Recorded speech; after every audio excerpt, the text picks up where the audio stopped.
係 Jocelyn 啦，咁我係本身係個物理治療師啦。咁我今年咧就讀咗第一屆嘅 Annie 啦。咁點解我會揀 Annie 咧？本身其實我有接觸過巴嘅運動啦。咁但係發覺其實如果普通巴個門檻咧其實都幾高嘅，體能要求上面。咁無意之間就發現咗Tina 嘅 Annie 啦。咁之後再去深入了解咧，原來都發覺咧。Tina 嘅 Annie 咧，其實嗰個好大嘅元素咧，係一個正知嘅元素 alignment。咁其實就同我本身職業做開嘅一個理念咧，其實就非常之貼緊啦。咁同埋其實本身 Annie 嘅運動咧，都係比起巴嚟講咧，都係簡化咗些少嘅。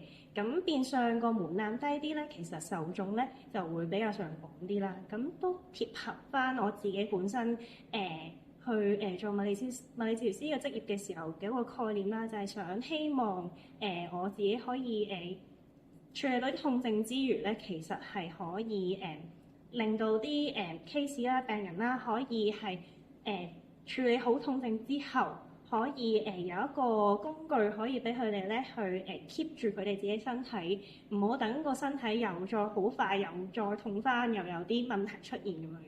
咁變相其實好多人都可以合適可以去使用啦。咁所以我就讀咗 Annie 咁樣咯。